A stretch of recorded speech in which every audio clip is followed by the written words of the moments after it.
Hi, I'm James. I'm here in the Big Pen. Welcome to another episode of Slimbridge's Wildlife Weekly.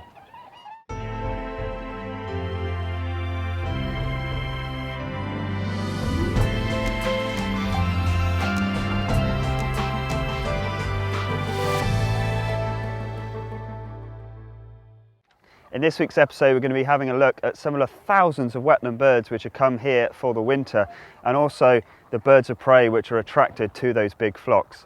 And we've had a special visit from the police. Now, one of the real spectacles here at Slimbridge in the winter are the vast numbers of water birds that come here, and particularly the wading birds. At the moment, we've got really big concentration of golden plover here, around about 5,500 birds, and these are a species which breed in the Arctic, Iceland or up into northern Scandinavia, and come here for the winter time, and they flock for safety in numbers. So we see big groups of them here, rather stunning looking birds, pale underneath, golden above, and when they take flight, it's like a big shoal of fish all moving at once. It's a real fantastic spectacle to see. And of course, it's not just us that see these big flocks moving, but also predators. And a lot of the avian predators have got far better eyesight than us.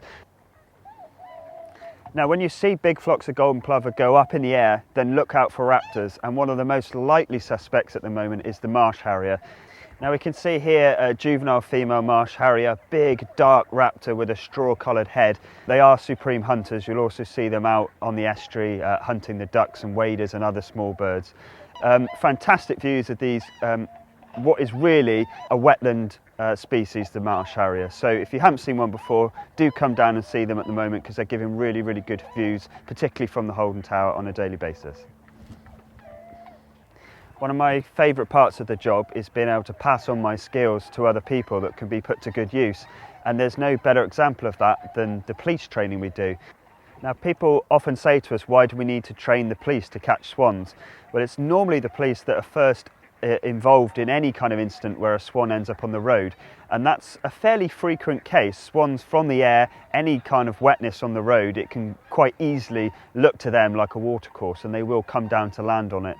So the police regularly get called out to these incidents.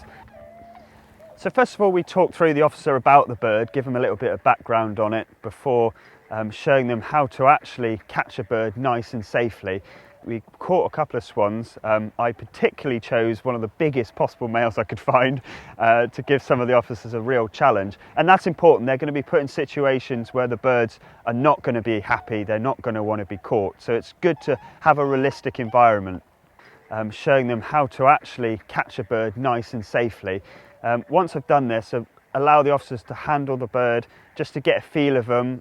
They are a very heavy bird, and just to get comfortable holding them before showing them, talking them through the health checks of the bird. So it's really important that if they do find a bird, they realise if it's injured or if it's in good condition, so they know whether to release it or not. Mute swan is the largest and it's the heaviest flying bird in the world, so it's something that you wouldn't necessarily just want to walk up to and grab hold of if you've never done it before.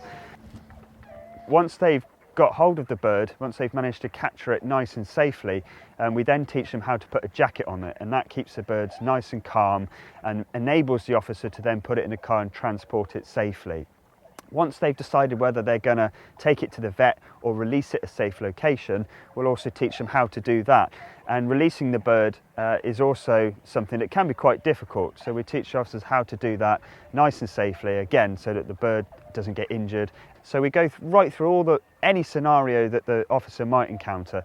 And all this is done in this kind of environment where the officers get to handle the birds firsthand and get to take these skills away.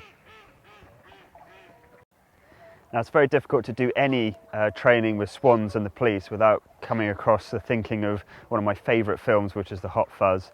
And anyone who's seen the film will know that officers and a swan in the back is one of the funniest things ever.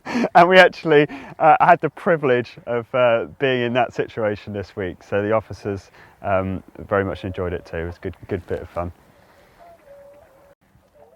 Now, my advice this week would be to look out for flocks of birds. They tell you everything you need to know when there's a bird of prey around, and I would have missed this goshawk this week if it hadn't been for the big group of teal which suddenly took flight and attracted my attention to the bird flying up into the bush. So you can do this at home in your gardens. Keep an eye out for any flocks of birds flying away or making distress sounds, and you'll almost certainly find a bird of prey. If you've enjoyed this video, please share it with your friends and followers on Facebook and Twitter, and don't forget to subscribe to our news e-letter and see our website for further details on events and latest sightings. Have a good week.